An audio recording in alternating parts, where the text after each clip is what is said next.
Hello. That sounds like our mics are on. It does. It does. The entire icon will be able to hear me because this is about the art of conversation, and I like to be heard.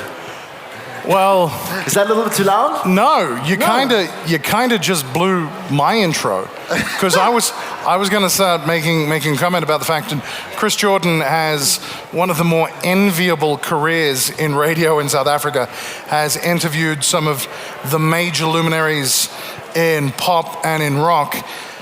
And then you just said that, and like it should be self-evident to people that you're a radio guy. I have to drop names. Like I interviewed Shirley Manson, like Skunk Anansi, Ciara, Jay-Z. Like I interviewed a lot of people that were super fantastic that absolutely don't remember me at all. But it's cool. You know, I made an impression on myself every time I sat in front of them, which I think is really important. So thanks, Liz. Thanks for having me again. You're very welcome. Very welcome. Great to have always really great to be at Icon. So you're very welcome. Like I know, look, guys, I'm not a comic guy. Like I don't make comics or draw comics, and I don't write fantasy books. And I know I'm kind of the odd one out here in terms of your panelists, but we are just.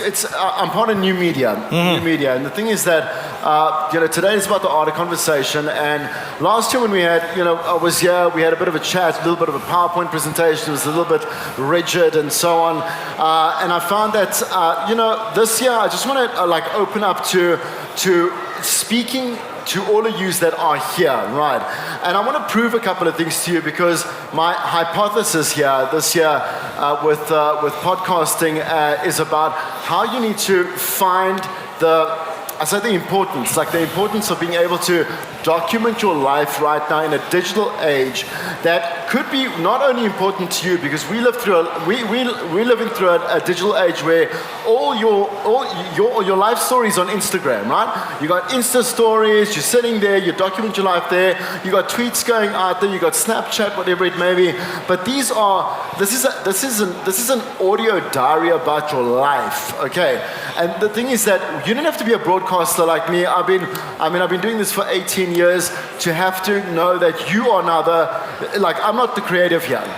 We're in a space and an age where you guys are more creative than we are on so many different levels. So if you are someone that does podcasts or let's say listens to podcasts, and I'll go through some of the statistics later as well, just some interesting things that you didn't really know about podcasting.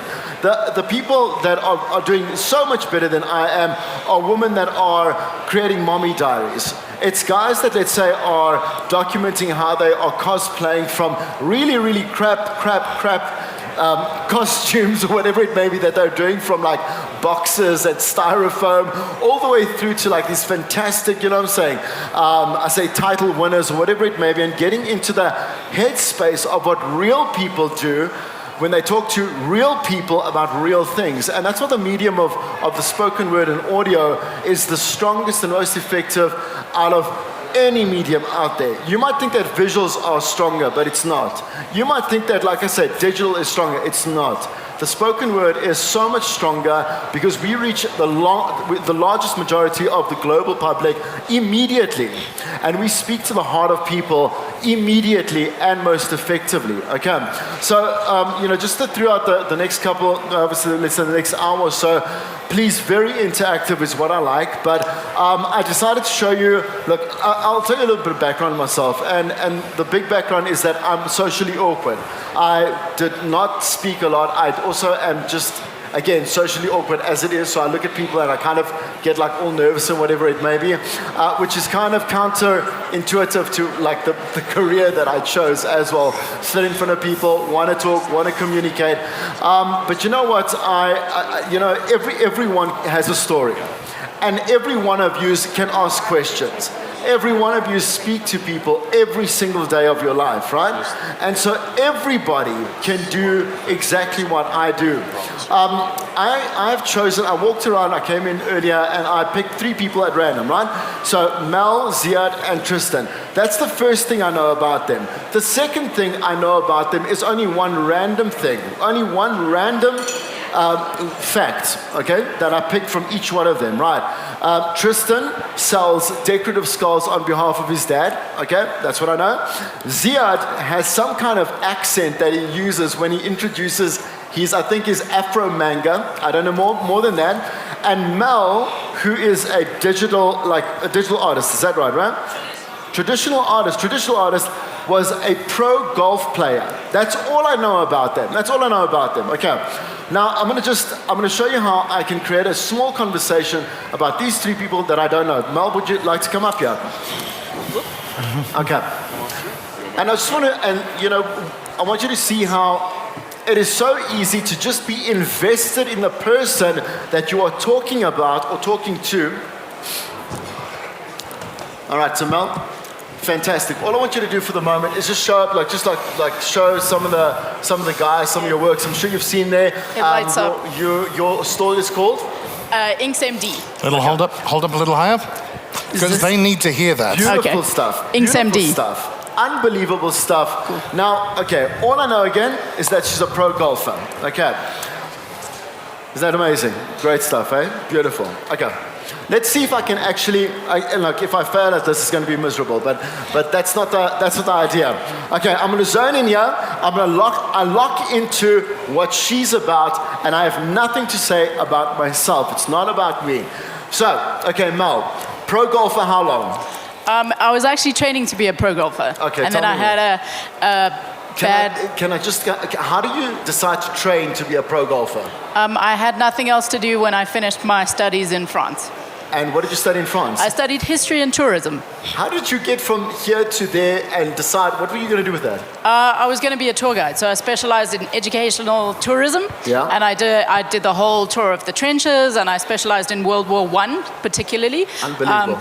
But it's really cold in France. Is that what put you off? Exactly. So when you're literally trudging through the World War I trenches and it's minus 15 degrees and it's snowing, it really puts you in the mind frame of the soldiers that were there, and it's really quite depressing after a while. And I must say that's really interesting. Very much so. I mean, so you gave that up and went to golf. Well, tourism is, unfortunately, it's one of the jobs where your office gets smaller the higher you go in the company. Okay. When you start out, you're out doing tours every single day. You're going to all these amazing, cool places, and you're experiencing all of these things. Yeah. And then you get promoted. Yeah. And you're staying in the office a little bit more, making phone calls, and then you get promoted again and again and again, and eventually you're kind of sitting in there calling all these French people. So you decided to make a call. Exactly. And then?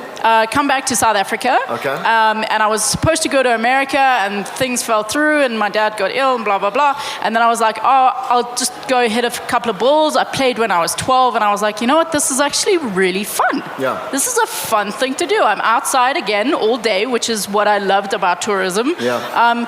And then, it just kind of grew from there, and I got pretty good pretty quickly. And here's the thing. I mean, that wasn't the most fun thing that you could have thought of, because I'm guessing here where you are right now you're happy, eh? Well, I've always chosen careers that I'm happy with, so I was never unhappy. It just didn't follow the idealistic, picturesque thing that I had in my head of what that career entailed. Yeah. Whereas now I can play golf, which is something that I really love and enjoy doing. Yeah. But I sit and I draw pictures, and I'm currently studying animation as well. So I'm making these pictures move, which is cool. You make them boom, and you make them boom really well. I've seen them. It took me 5 seconds to be blown away by that. Thank you so much. Do you get blown away by your own stuff? Sometimes I finish a piece and I'm like, I don't know about this one. This one didn't come out how maybe I could have done this, or maybe I'll add this, but I'll put it away, and then I'll come back to it 2 days after it's sat in the folder, and I'll be like, you know what? This isn't too bad. This is kind of cool, What does your mom say about your stuff? Does she like it? She was a huge influence when I started drawing. Yeah. She studied graphic design and fine art and stuff like that. So when I started drawing, she was the one who kind of threw some pencils and paper at me and definitely influenced my learning of it. I started out being self-taught, and she was the one who was like, maybe try this, or, have a look at this, or maybe try these things. So that was definitely a big influence in drawing. Why should we get one of your pieces of work? Because it's done traditionally. It's done by hand. And what is that? Versus what? The versus doing something digital. Onslaught, and right? using Photoshop or digital mediums is certainly a tool for an artist. It definitely helps in terms of like fluidity and workflow.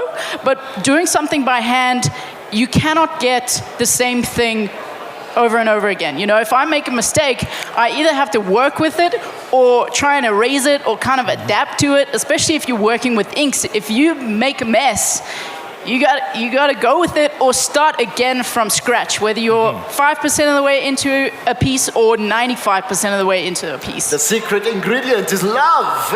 Exactly, It's love love. and passion and a lot of patience. I always say to all the customers that come through, it's pencil and patience. There's very little talent involved. You're fantastic. Thank you so much. Excellent. Round of applause for Mel. Okay. As Thank you. You're wonderful. as Mel leaves the stage, Yeah. I've got a couple of observations, if I may, Right. because Chris doesn't know what I just did. When Mel took the stage and took a seat, the whole point of Chris's presentation is how do you generate a conversation with somebody you don't know? If you're going to be creating podcast content, if you're going to be doing interviews, how do you make these things happen? Indeed. You sat down at 8 minutes past 12. You talked through to 12 minutes past 12. For 4 minutes, and you spoke for about 30 seconds. Thank you. It's not about me. That was 4 minutes of you. And one of the really cool things that Chris did do is, while it was evident that you had passion about everything that you did, Chris was really easy but really firm with, I need the conversation to change direction now. Yeah. So how do I now I need to talk to your product. Yeah. Now I'm going to talk about that. Yeah. And he found the right spot, the right way to come in, but he did that all where, of that 4 minutes, you were the star for 4 minutes and you were just the facilitator. Now, obviously, like in between the three of the guys, I want to kind of like drop a couple of hints as well, and a couple of tips, because the difficult thing is like now I've got three people from the same, let's say, context in the same space. I'm going to have to change it up if I need to make it a little bit more interesting. And the main thing with podcasts is how do you grab someone's attention from the very beginning, which is exactly, by the way, how you grab someone's attention in any conversation. Think about going on a first date, or even with a first date, even all the way to the extreme of someone as close as my sister sitting right there. I've known her my entire life, and now we're going to go and have a lunch together, and we want to start off and have a conversation, right? Why start off with something boring? Hi, how are you? Yeah, I'm fine. Yes, you. Thank you. So great. Drop the idle chit-chat. Drop the idle chit-chat. People tune out within the first 1 to 4 minutes of an hour-long podcast because the teaser is bad, because the execution is bad. And the thing is that I started immediately by pro golfer. That's what interested me. I wanted to know where we went from pro golfer to fine traditional artists, right? In a span of 4 minutes. Podcasts are normally about an hour long, but they've actually said, now listen, you should start aiming for about 27 to 29 minutes. People actually start, they listen to it, they drop it, they stop, right? Depending on many things I'll discuss a bit later. And they come back to it if they find that it's interesting, right? So like, for example, you're watching a series on TV, you pause it, you're going to come back to it, you're enjoying it, you'll come back and you'll watch the rest, or you'll listen to the rest. I'm gonna try and illustrate a couple more points with our next one. Ziad is very difficult. I'm going to tell you now. I'm going to find him a very difficult interview to do. But you can come up. Let's have a look. Come. I hope you guys are learning. Is it teaching you something? Great. All right, Ziad. I have absolutely no idea. This is the beautiful thing about this. When we're learning about broadcasting and radio, so for example, if I know nothing about sports, I can still have a conversation with someone who is a professional in sports about the topic, because I can come from the perspective that I know nothing about this. Ziad, here we go. All right, shall we try this? Okay. I've got my Britney mic on. This is Lifestyle of the Rich and Famous. Okay, let's go. Ziad, All right. I feel the Tell me, pressure. What was that called? What is it called? Is it Zruatu, Descendants of Africa. You see, that's where I get lost already. I'm like, yours is an Afro manga. Apparently we've been called Afro Manga, and I don't know if you're the first, but... Who labeled you Afro manga? So back in FanCon earlier this year, this is the first year we're out. Yeah. And a journalist or a librarian came up to us and he said, we love your book, we read it, we love your book. We want this to be in every store possible. Yeah. And then on my Twitter account, I saw he linked our book and he was trying to get a hold of some of the bigger CNA and those type of guys. And he said, this is what Afro manga looks like. And I was like, Afro manga? You didn't know what that was? Not really, What did you no. call your stuff before it was Afro Honestly, manga? there was many words like comic book, manga, which is like the Good general start. term. I didn't really know what to call it. It's kind of its own format in a way. It's Yeah. like comic book, but it looks like manga, and then there's a lot of other influences involved. So I didn't really know what to call it. Do you honestly think people are going to like what you doing, what you got there? Yes, I'm not Why? even gonna lie. Tell me why. I can tell you the tale of Zruatu, Descendants of You Africa. have this weird thing where you drop into different accents all the time. I love doing that. I love doing that. I asked my sister about it earlier. She says apparently when you like watch a lot of anime, you drop into like a lot of accents. Eh? Is that what's happening here? I don't know. It's Or is just it a defense mechanism? I embody these characters because they come out of my mental mind, and then I just go with it. What's the story about? Okay, let me tell you the tale. Nice and clear into the Okay. mic. Are you honestly going to do it in the accent? Yes. Okay, do it to me in a normal way and then do it in the accent. Okay. It Okay. follows these four eclectic teenagers that learn that they're part of a secret group of people that went Nice and loud, silent. nice and loud. That went silent and disappeared into exile long ago. Only to be approached by a quirky old man who tells them this tale, and they think to themselves, okay, let's go with it. Yeah. So they train under them, only to realize maybe they made a mistake because the old man that they're training under might be mad enough to want to kill them just to turn them into the people that he thinks they are, the descendants. That's a very high English accent, which is not my own. We just for entertainment purposes, I want you to do it in the accent. Okay. Into the mic. Speak nice and loud for me, my friend. Okay, do you mind if I stand up and do it? You may stand up. my Okay, friend. You here we may go. live your best life. So Zruatu, Descendants of Africa, follows Diallo, the fiery-hearted, Yanda, the calculating cynicist, Zeta, the quiet but fierce, and Senzo, the wise but stern, as they travel to Camp Tukutu, named after the rhinos offer sanctuary to. Now, as they're there learning about the vast variety of African cultures, heritage, and histories, a quirky old man comes up to them and tells them, You are part of a secret group of people that went silent and disappeared into exile long ago. Now, of course, the teenagers are like, whoa, old dude, relax, oh brah, come on. But they are intrigued by the old man's tale, so they allow the old man to begin training them. This is when they realize, maybe we've made a mistake because this old man, he seems like he's trying to kill us just to turn us into the people he thinks we are. The descendants. The descendants. There we go. That's nice, eh? Thank you for that. That's All right. Thank you for that. Thank you. Go ahead. Ben. That was a first. Thank you. We've never had anything like that on stage at Icon. That was 3 minutes. Right. How entertaining. Doesn't it make you feel like I couldn't understand half the things Ziad was saying, but I want to go and check out his stuff because it's super interesting. And the thing is, when I met Ziad again, I made sure that this because when it's a testing process, and I want to obviously present that. How long we were there for? 30 seconds, eh? 30 seconds to about a minute, hey. I wanted to make sure that I got the part that I could exploit the best way possible for both him and for my piece to be entertaining and obviously have purpose. Because what we do in radio and broadcasting and anything in podcasting has to have purpose. So a point, and the point here is to go and check out what craziness is in between the pages of this creation that is made. And it's only $50, right? 50 for both, $30 for one. What a bargain. Just to go do something, go check out something interesting. Because this is the stuff that we love. And he's been labeled Afro Manga. But by them. We don't know who them are, but we know when there's someone them, they're super important, you know? Thanks, Ziad. Thanks so much, man. They're amazing. Thank you so much for that. Thanks for the opportunity. Beautiful stuff. So you can actually find Ziad's stall just over Sector Comics, that side. Sorry? right next to Sector Comics, just over here near Jim Zub and Mega Marie's stall. You can go over there, check it out. $30 an issue, 50 for 2. So Beautiful at stuff. the end of this panel, you should all make a beeline over there. Okay, thank you. Thanks. Thanks a lot. Okay, so a couple of points that are just to as before we transition into Tristan over there with his decorative skulls, which is super cool. And again, it's about how deep is your love? How deep is your love? So try and think about, like, you've got this crush, and you're going to approach this guy or this girl, and you have this one opportunity to really explain everything about how you feel about them. How deep is your love?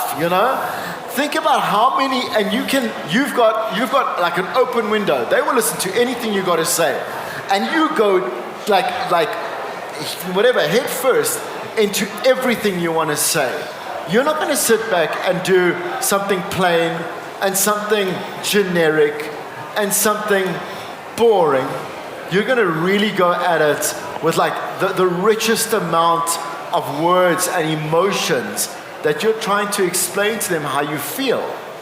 One of the examples that I would have loved, for example, like Jason Masters was here earlier. Yes. Like I've done a podcast with Jason Masters before. And what I would, I don't know a lot of the characters that he works on, except the James Bond guys, right? Okay, and he's worked on a couple of Marvel projects as well.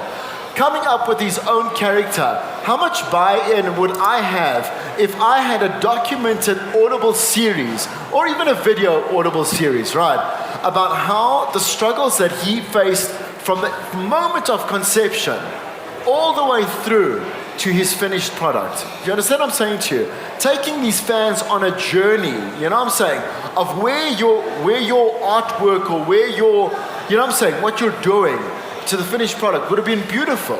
I would have downloaded that entire series if let's say if I liked his stuff, which I actually do, I like the James Bond stuff, right? I would go back, I'd make sure I'd get a whole, like a background documentary he created himself.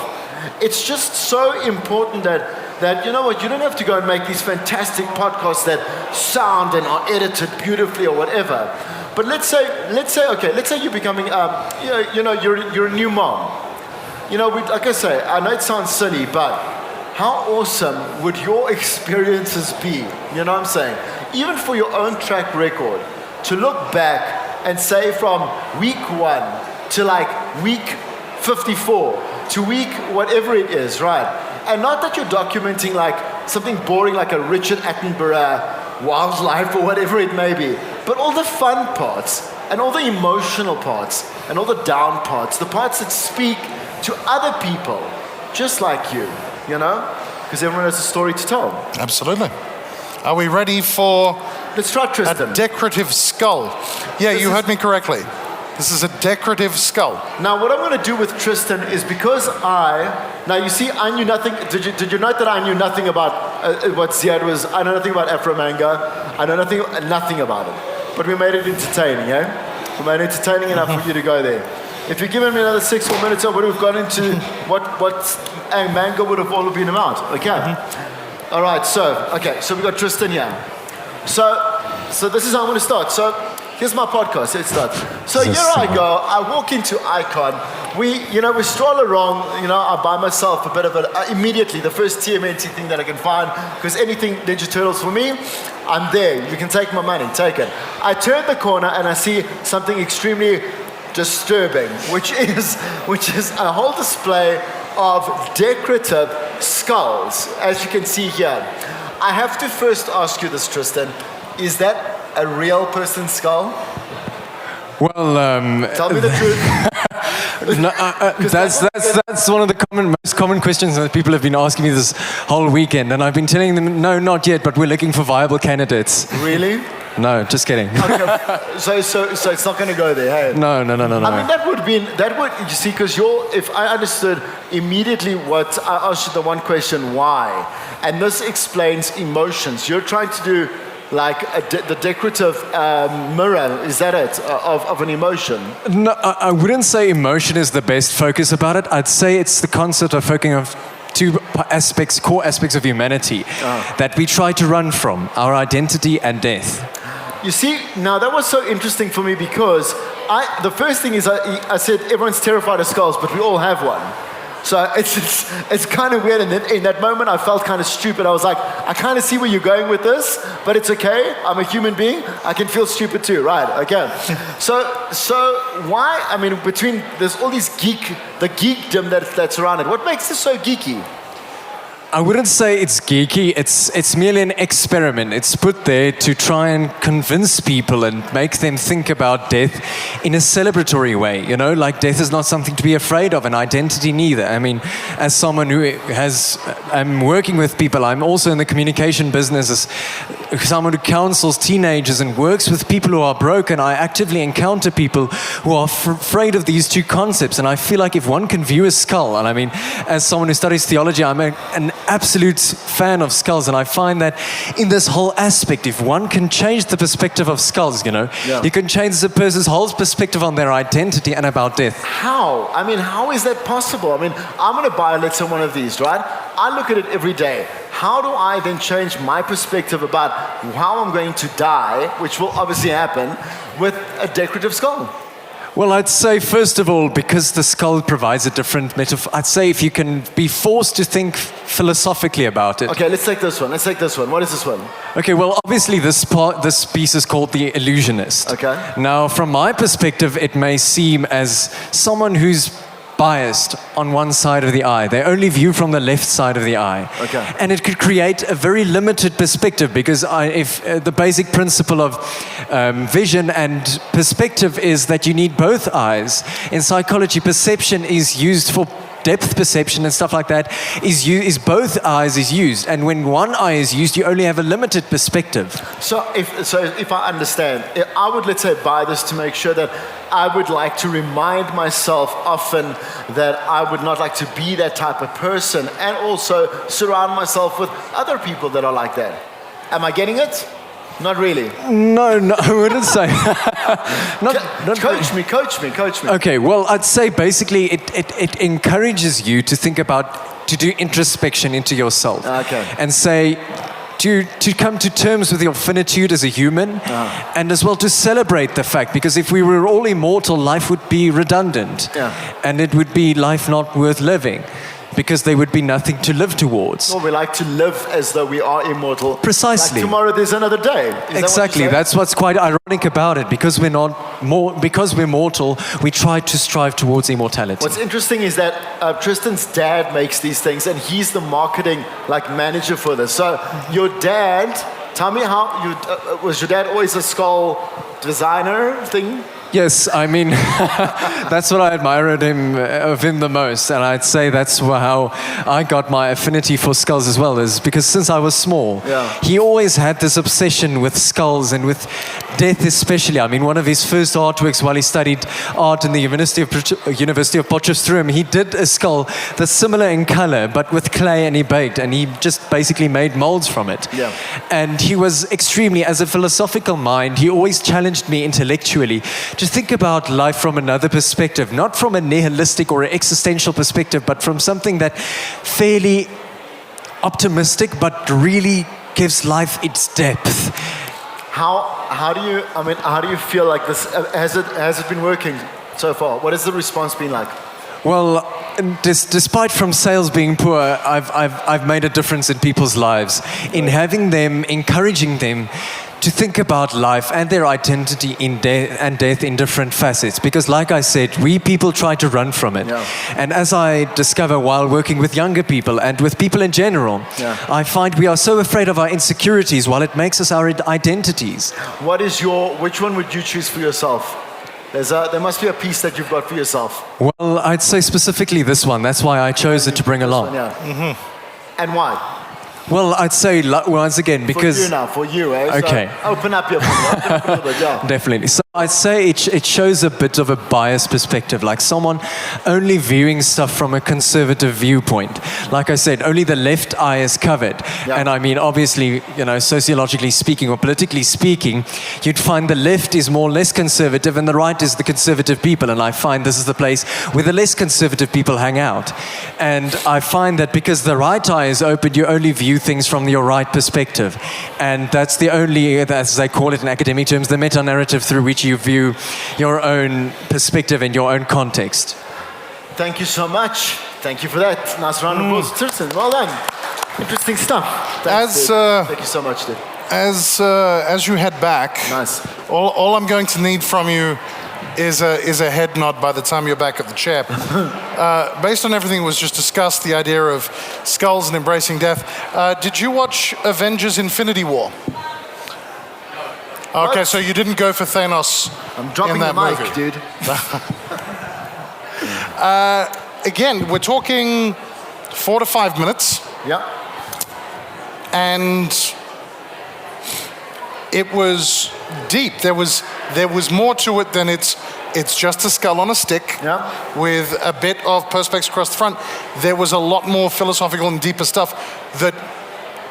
And I really guess one of the key points from that interaction was, don't be afraid to admit you don't know and ask the question. Easily. Because that shows not only a bit of vulnerability and authenticity on your part. It's not, I'm reading from scripted notes and I'm going to try and stick to this and hit my talking points. No, I'm genuine. I want to know. Tell me more. Exactly, and you know, and again within the interview, like as you can see, I make the assumption and I move forward with it. Now, of course, let's say if I had done a little bit more preparation, but again, preparation was one fact from each person, and I'm not trying to show off. It's not about showing off. It's about saying, listen, all you need to know is, are you interested in the subject matter that is sitting in front of you? That is how you create conversation. And, you know, it's something that I was saying again yesterday, is like there's a term, we carry a conversation, because that means effort and work is put into it. If you're going to carry a brick from one thing to another, or carry a table from one place to another, you are putting work and effort into it. Conversation isn't just effortless. It is it is focus, it is attention, and it is investment most of all. And again, for any one of your own products and your own, like I say, your own life passions or whatever it may be, or even a life stage that you're going through, you owe it to yourself to have your voice. But not only that, colorize this audio, colorize conversation with many other people's voices or people's voices that you interact with, because that's what you do in life. You meet different people. I'm not approving this, but there was one, I laughed so much. There was a guy who had never tried drugs before in his life, ever, right?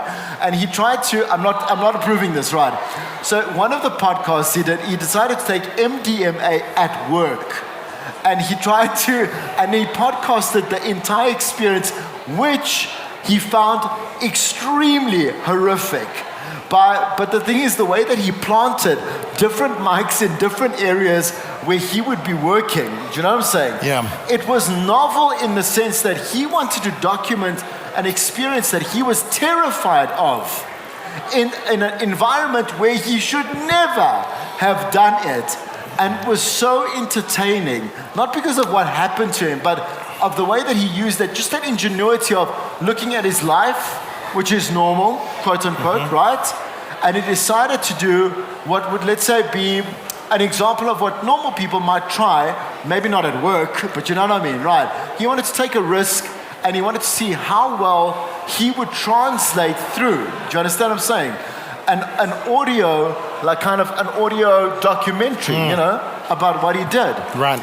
There's so many stories out there, and again, when you listen back to, like I've got a ton of podcasts that I listen back, and I also, you see where you were in life, you see what you were interested in, you see how you grew, where you were, you know what I'm saying, where you were going to as well. For a large part of the population, everybody's favorite topic is themselves. Yeah. So for you to be on the other side of that and ask them questions about themselves. What is it that you like? What is it that you do? There's mountains of material there. You've got to be attentive, and this is Chris's point. Be attentive, listen to what they give you, and take it and run it on. It's almost like Vittorio over here is one of South Africa's premier comics, and he's fantastic at improv with the Improv Starship team. And improv is always, I'm not going to block Chris's conversation. Yeah. It's, I'm going to take what Chris says, yes, and. Yeah. How can I take this and now build on this and give it back to this person? So there's no hard blocks, there's no no's, there's just shaping. Also, just something on a random sidebar is like if you have a dream to, let's say, podcast with somebody, and I say podcast like with a celebrity. I've read, it was something I read a long time ago when I did start, interviewing big names, and I was affiliated to, let's say big stations and so. But after that too, when I wasn't affiliated, when I dropped out, I dropped out of the big game, and I started doing my own thing. You must remember that if you are a fan, a fanatic, but also a professional in what you want to do, you can talk to anyone around the world at any time. You can, if you wanted to, and I'm not joking, if you wanted to speak to someone like Stan Lee, it takes a little bit of strategic positioning and a little bit of patience, and you can speak to him. And I say that with the most honest and genuine, like I'm telling you, I'm not selling, I don't sell dreams. We don't sell dreams, eh? That's bad, okay. But the way that these articles sit and describe, it's all about strategic positioning and what it is that you want out of them. Because remember, everyone out there has their story to tell through your voice. Does that make sense? So, I mean, if you want to create whatever you want to create, go ahead and create it. There was one thing that I wanted to say as well. A lot of people don't really know this. Sorry, Les. Sure. Is that you should cross-pollinate. Don't be selfish. You're not on your own here in this planet, right? If you see other people doing great podcasts and great work, cross-pollinate. Give them some of your stuff. Give it to them. Everyone's doing it for free. Trust me, everyone's doing it for free. So cross-pollinate and piggyback with some of the greatest stuff. I mean, like I piggybacked off some of the Marvel podcasts that they do every single week. They're so amazing, And I submit stuff all the time in the hope that one of them, which has actually happened before, small snippet, 10 seconds, they used it. So what? I loved it. You know what I mean? Cross-pollinate across everyone who's out there as well. Absolutely. Because it makes only you better. Go ahead, sorry. That's all right. I'm not a fan. I've run a podcast now for close to 5 years with Vittorio as co-host. One of the things that I hate on the podcast is we had Chris on the podcast. We talked to Chris. I don't ever want to hear the host going, I did this, I did that, because you're focusing on the guest. So I apologize for what I'm about to do, because I'm about to break my own rule. The point that Chris made about you wanting to be able to speak to Stan Lee, I had a really, really selfish reason for starting the podcast, and that's because I wanted to talk to famous people. And it's easier to talk to a famous person by going, I have a podcast, than, hi Raymond Feist, I'd like to have lunch with you for an hour and just talk. Is that okay? Now that's creepy. The way you said it was creepy. Well, but I liked it. So, and the idea of being able to speak to famous people around the world, if you ask 10 famous people and 9 of them say no, but the 10th one is like what happened to us in our 8th episode, we got to speak to Raymond E. Feist, you sure as hell better know that everybody I pitched to after that point knew we'd interviewed Raymond Feist. Yeah. So now in our 4 years, we've gone on to interview Brian Hablin, the guy who created Witchblade. We've interviewed Dave Gibbons, the artist who did Watchmen, and other amazing luminaries in comics. But it all came from, we want to talk to cool people. If we can do this professionally, we just ask them, all you need is a couple of yeses. And then it rolls on. Everybody can do this. You've just got to be professional about it. I do. You know what? And listen, guys, don't be discouraged if, let's say, your podcast gets 2 plays. I've had some podcasts get a couple of thousand, and then some that have actually still got 0. And this was recently done at the Next Radio conference in Europe, right? They went and they found out exactly why people listen to podcasts, and it's only word of mouth. People, let's say a person you trust, right, has listened to a podcast. They will tell you should listen to this, and you will listen to it. Don't go spend your money on massive amounts of marketing and digital this and do whatever it is. You just need to create and hope that someone likes your podcast well enough so that they can go tell someone that they know and that they trust, and that they trust them too. Word of mouth was the strongest form of marketing, obviously, and exposure that podcasts around the world got any plays at all, because people come randomly. You get the NPR app, which is super great. You should go get it, right? And you just scroll, you go off, boom. I've got something great. And you laugh, so maybe it's something that you laugh so much to. I'm going to go tell someone who I know, let's say, has the same sense of humor I do, and they're going to be like, I'll totally download tonight. And suddenly you've got a fan, and another fan, and another fan. Don't get discouraged about the plays. Remember, just have the word of mouth. Know that, let's say, when they're going to listen to your stuff, they're going to talk about it somewhere else. And I've made that mistake many times. Straight interviews. That's great. It's well executed. It's got great questions in there. But do people want to talk about it to their friends? Not necessarily. I dropped some big names. They weren't exact. People weren't running from one, because many people interviewed Skunk and Nancy. Or like I say, many people interviewed. So I'm just another one of those people that did that too. Funny enough, my more personal podcasts were much more successful than my big name podcasts were. You know what I'm saying? Because of the fact that it was a personal interaction or engagement with what I wanted to do, that spoke to somebody, that spoke to another person, and another, and another, and another. I hope that kind of helps. Does that help? Right. Does that help? Do you want any questions? I was thinking that we've got about 10 minutes left to go, and I think there's another way that Chris might be able to demonstrate. You may not have trusted the fact that Chris brought his own people. Admittedly, these are people he met today with their one-off thing.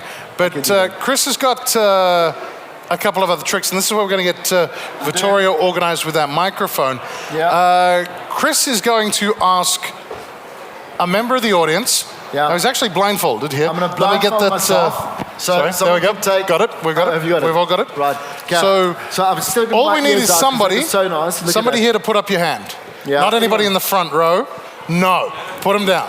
I need somebody else just to put up their hand. My sisters either. I need a volunteer. The ladies there. Anyone? Guys, you know what I'm going to tell you as well, hey, do not be afraid of the blank page. In other words, like I stand here now and I am confident. So I'm hoping that I'm going to have a conversation with someone. And this is what I'm trying to tell you. It's not showing off. It's about listen, let me just try and listen. I don't know who you are, male, female. I'm going to hear in a moment, right? I don't know what you look like. I don't know what you dress like. I don't know where you are, whatever it may be. I'm going to try and get some conversation out of you. Yeah, so what's about to happen is nice and loud, blindfolded.